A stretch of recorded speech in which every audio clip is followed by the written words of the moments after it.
You need to make sure everything is great, blah, blah, blah, blah, blah, and you didn't even validate your idea, you didn't even launch your idea. Another day of building startups, and today I want to share with you 3 insights I learned from building my AI startup. Now, these 3 tips are going to help you launch your AI startups much faster. You're going to use a faster tech stack and understand what are the different tech stacks that you can use to launch your AI startup in terms of cost effectiveness, speed, and robustness. And then we are going to talk about a little bit about marketing, Twitter branding, X branding, how to build your profile, what content to post, and what cadence to post, and some of the things that are working for me right now as of this moment. So let's see that. So the first thing is AWS versus Vercel versus SuperBase. If you are thinking about building your AI startup and you are thinking about the tech stack, here are my notes about AWS, Vercel, and SuperBase. So Vercel, it's a very easy way to build front ends, and you can deploy this in one click. Literally, you can go to V0 and you can also use the command line, write Vercel, and it will deploy it. What is the limitation of Vercel is that it's mainly built for front ends. There is like CDNs, there is DDoS, there is all sorts of things for the front end specifically. You can also use the backend for serverless, but if you want more complicated backend, Vercel is not the right tool. Then we have SuperBase. SuperBase is basically a way to have a backend as a service. So you can use together Vercel and SuperBase, and there is like Postgres in SuperBase. You have like authentication, you have everything you need in terms of backend, and you can have like Python applications, and you can have a Vercel Next.js application. So you can call with your Vercel to your SuperBase. And then we have AWS. AWS is the slowest one of them, but it gives you more flexibility, it's more cost effective, and there is also services like AWS Amplify and AWS Beanstalk that I learned about today that are giving you similar features to SuperBase and Vercel. So I have 5+ years experience of AWS development, doing DevOps, everything I know from AWS, and I also used Heroku, which is also kind of similar to SuperBase. So I'm questioning myself right now and asking, should I move to one of these services or stick to AWS?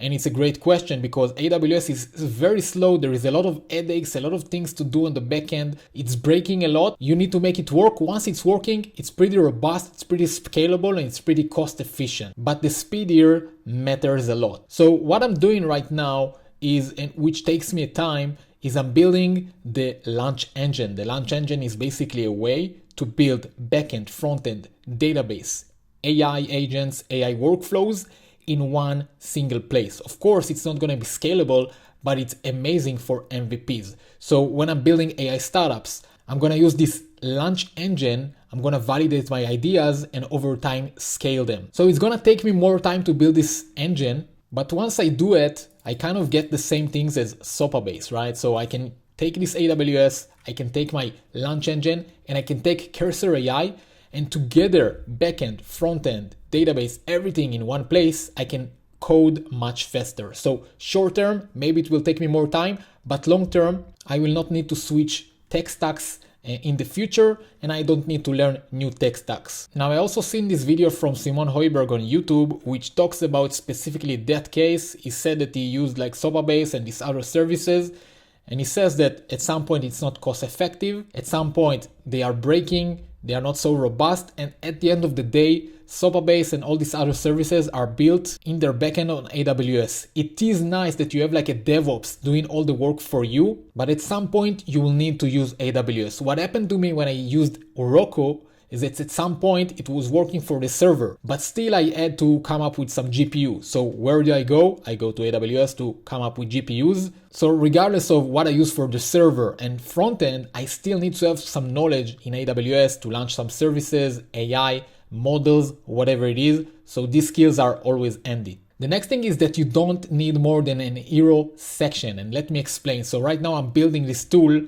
the AI startup that I just talked about. And I was thinking about building all this, full page and optimize it and making sure that it's well and so on and so on. The problem with this is that you need to optimize it. You need to go to each section. You need to review this. You need to make sure everything is great, blah, blah, blah, blah, blah. And you didn't even validate your idea. You didn't even launch your idea. So we are trying to launch this idea in 7 to 14 days. I haven't kickstarted it yet. I'm gonna maybe do some kickoff video on this channel before I launch it live on Twitter and YouTube. But what I was thinking is that I don't need more than this. And this is communicating my product, what is the benefit. It's communicating, like I can log in, and there is also terms of service, privacy, all in one page. Now, if I cannot get people to this page just like that, then the rest of this might not work. Now, if you want to build full pages, and I'm going to use this full page, of course, at some point, and it's great for cold traffic. What I'm going to do in this launch is I'm using this website for my personal brand. So people already kind of know me. Maybe they saw these videos on YouTube. Maybe they read my content on Twitter, X, or LinkedIn, or whatever. They already know me, so they have some kind of trust. Of course, I can add more stuff here and that can build more trust. But for now, that's what I'm doing. And I'm speaking for experience because I already done this in the past. This is the page that I launched like 3 years ago, I think. And I still didn't make it look good, but it's only the benefit, and it's only the subtitle, and it's only get started. That's all. The goal is to get people that have the pain, the problem, to sign up only based on that, without some trickery, copywriting, and crazy stuff. Now, the goal here is to make everything simple so you can launch the first product as fast as possible. 14 days development cycle is more than enough. Now, it doesn't mean that the product is over, but it gives you the opportunity to launch a version that is working. And what I'm gonna do is I'm gonna launch this tomorrow or in 2 days. Discontinue with Google. It's just signing up with Google. So once I log in, I can go to this dashboard. And now there is kind of an onboarding, and now there is kind of questions. And I don't need to build the backend yet, okay? I just need to communicate that I'm building something. The next update will be in 7 days or 14 days or whatever it is, but I'm kind of building a narrative. I'm building a story around my launch and hopefully getting the first users. And by the way, this product that I launched, Berdomate, I used the same playbook. I launched this page, I did some buzz and hype on Twitter. Some person reached me out on the DMs, and he kind of paid also, I think it was $30, then $60. At the end, he gave me some feedback. I improved. So the whole goal of this is to launch an hero section, maybe a little bit of onboarding and sign up so you can capture this lead, but then talk to these people that are signing up that are also qualified, because if we'll take a look, what I'm doing here is I'm also asking questions. So if the person is not qualified, he's not gonna get access to the application.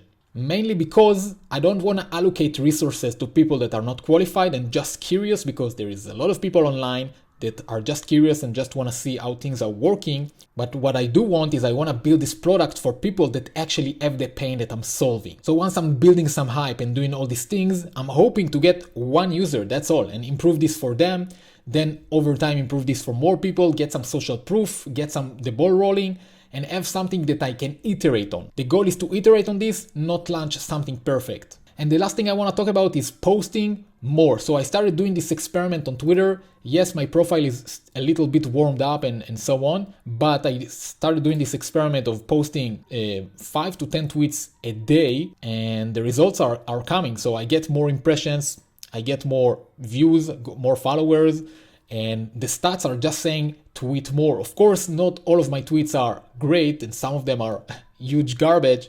But for example, if we'll take a look, this tweet, which I posted 2 days ago, it went semi-viral, at least in terms of my profile. So it got like 5K views or 5K impressions and 13 likes, and kind of pushed my limits. So if we'll take a look, my limit used to be like 3, 6, something like this. Now I push the limit to 13. So what I'm gonna do is I'm gonna build on top of this. Maybe repurpose this to a different type of tweet, maybe ask a question, maybe do some kind of a checklist. I don't know, but this topic is validated the way I wrote it, the way it says it. So it gives me a way and momentum to build on top of this. And if we'll take a look also, the numbers are going up. So if I averaged 1 to 2 likes on top, now I'm averaging 3, 4, we have 6. And this is what I called the warm-up phase of the profile. The initial stage is to warm up the profile, post as much as possible, understand what the market wants, what the audience wants you to post, and just ride on this wave. And over time, have the winners, get rid of the losers, and just test and experiment. That's all. If you have no audience, I can do a separate video about this. My profile is kind of dead since I kind of abandoned it for some time. So I'm kind of starting from scratch as well. If you want to take a look at this like that. When I started out, I used to use the building public hashtag. You can also use this community building public that is very active, and you can post your content there. And if it sticks and people like it, then you're gonna get the engagement and you're gonna warm up it. And if your profile is optimized, people will click on your profile and they will follow as well. So that's what's going on today and in the previous days. Hopefully I'm gonna launch this thing this week. I'm gonna do like some hype thing around this, maybe launch it on Twitter and YouTube and do some kind of a live thing. Let me know in the comments what you think about this form of videos. I wanna do them more often, maybe every day, maybe once a week, and maybe also live streaming and building stuff live on this channel. Now, if you have a startup idea with AI agents, or just an idea that you wanna release as fast as possible, soon I'm launching another service to use the same tactics that I talked about in this video, including building the product, validating, and all these things. I'm launching this to help other people turn their ideas into working products so they can launch them between 30 to 60 days. It really depends on you. If you have the budget, if you did your research and you are ready to launch, we can get it done in 30 to 60 days. And we can launch your idea as fast as possible. So make sure to click the subscribe, like. I'm gonna post more content around this. Thank you for watching, and I'll see you in the next one. Bye bye.